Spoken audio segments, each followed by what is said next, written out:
ದಕ್ಷಿಣ ಭಾರತದ ಕುಂಭಮೇಳ ಅಂತ ಕರೀತಾರೆ ಅಂತ ಆಗುತ್ತೆ. ಇದೆಲ್ಲ ನಮ್ಗೆ ಅಷ್ಟೊಂದು ಮಾಹಿತಿ ಇರಲಿಲ್ಲ. ಬಂದಮೇಲೆ ಗೊತ್ತಾಯ್ತು ಎಷ್ಟು ಚೆನ್ನಾಗಿದೆ, ಇಲ್ಲಿ ಏನೇನು ನಡೀತಾ ಇದೆ ಅಂತೇಳಿ. ಹಾಗೆಯೇ ಅವ್ರನ್ನ ಭೇಟಿಯಾದಾಗ ನಾವೊಂದು ನಮ್ಮದೊಂದು 1000 ಬೆಡ್ ಹಾಸ್ಪಿಟ್ಲು ಸರ್ ಇದು, 1000 ಬೆಡ್ ಹಾಸ್ಪಿಟ್ಲು, ಈಶ್ಮಾಂಡ್ ಹಾಸ್ಪಿಟ್ಲ್ ಅಂತಂದರೆ. ಸೊ ಅಲ್ಲಿ ನಮ್ಮದು ಎಲ್ಲ ರೀತಿಯಾದ ಸರ್ಜರೀಸ್ ನಡೆಯುತ್ತೆ.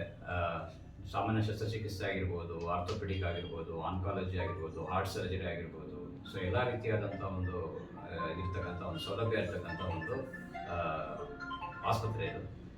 ಸೊ ಸುಮಾರು ಒಂದು ಈಸ್ಟ್ ಪಾಯಿಂಟ್ಗೆ ಒಂದು 25 ವರ್ಷಗಳ ಇತಿಹಾಸ ಇದೆ ಸರ್. ನಾವು ಒಂದು ಸಿಲೋಜಿ ಕಂಪ್ಲೀಟ್ ಮಾಡಿದ್ದೀವಿ. ಸೊ ಅಲ್ಲಿ ಇದು ಮೆಡಿಕಲ್ ಕಾಲೇಜ್ ಮತ್ತು ಎಲ್ಲ ಸೂಪರ್ ಸ್ಪೆಷಾಲಿಟಿ PG ಕೋರ್ಸಸ್ ಎಲ್ಲ ಇದೆ. ಪ್ಲಸ್ ಹಾಗೆ ಒಂದು ಸುಸಜ್ಜಿತವಾದಂಥ ಸೂಪರ್ ಸ್ಪೆಷಾಲಿಟಿ ಆಸ್ಪತ್ರೆ ಆಗಿದೆ.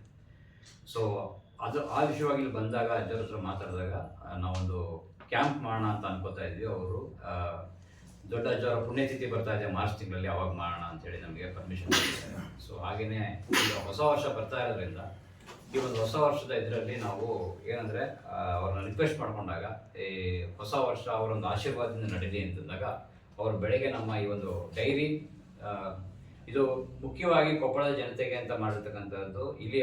ಇಲ್ಲಿನ ಒಂದು ಏನು ವಿಶೇಷತೆ ಇದೆ ಅದ್ರ ಬಗ್ಗೆ ಪ್ರತಿಯೊಂದು ಪೇಜ್ನಲ್ಲೂ ಸಹ ನಮ್ಮ ಕ್ಯಾಲೆಂಡರ್ಲಿದೆ.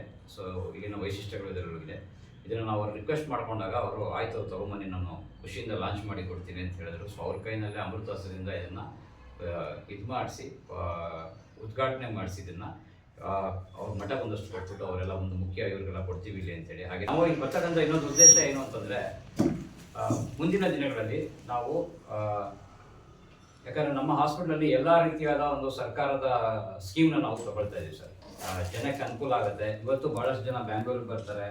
ವೈದ್ಯಕೀಯ ಇದು ಅಂತಂದರೆ ಭಾಳಷ್ಟು ಜನಕ್ಕೆ ಏನು ಹಣದ ತುಂಬ ಖರ್ಚು ಬರುತ್ತೆ ಸರ್. ಹಾಗಾಗಿ ನಮ್ಮಲ್ಲಿ ಎಲ್ಲ ರೀತಿಯಾದ ಗೌರ್ಮೆಂಟ್ ಸ್ಕೀಮ್ನು ಸಹ ನಾವು ತಗೊಳ್ತೀವಿ. ಅದೇನು TKR ಆಗಿರ್ಬೋದು, ಆಮೇಲೆ ಹಾರ್ಟ್ ಸರ್ಜರಿ ಆಗಿರ್ಬೋದು, ಎಲ್ಲ ರೀತಿಯ ಆಂಕಾಲಜಿ, ಕ್ಯಾನ್ಸರ್ ಅಂತ ಚಿಕಿತ್ಸೆ ಆಗಿರ್ಬೋದು, ಎಲ್ಲದಕ್ಕೂ ಸಹ ನಮ್ಮಲ್ಲಿ ಚಿಕಿತ್ಸೆ ಇದೆ. ಹಾಗಾಗಿ ಭಾಳಷ್ಟು ಜನಕ್ಕೆ ಗೊತ್ತಿಲ್ಲ ಈಸ್ಟ್ ಪಾಯಿಂಟ್ ಹಾಸ್ಪಿಟ್ಲ್ ಬಗ್ಗೆ.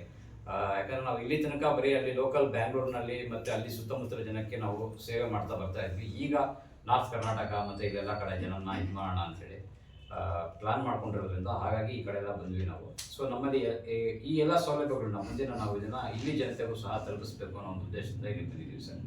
ಹಾಗಾಗಿ ನಾವು ಮುಂದೆ ಹೋಗ್ತಾ ಹೋಗ್ತಾ ಒಂದು ಇನ್ಫಾರ್ಮೇಷನ್ ಸೆಂಟರ್ ಅಂತ ಮಾಡೋಣ ಅಂತ ಇದ್ದೀವಿ ಇಲ್ಲೇ ಕೊಪ್ಪಳದ ಜನತೆಗೆ. ಯಾಕಂದರೆ ಈ ಸುತ್ತಮುತ್ತ ನಾರ್ತ್ ಕರ್ನಾಟಕದ ಯಾರ್ಯಾರು ಕೊಪ್ಪಳಕ್ಕೆ ಬರ್ತಾರೆ ಅವರೆಲ್ಲ ಬ್ಯಾಂಗ್ಳೂರ್ ತನಕ ಟ್ರಾವೆಲ್ ಮಾಡೋ ಅವಶ್ಯಕತೆ ಇರೋದಿಲ್ಲ.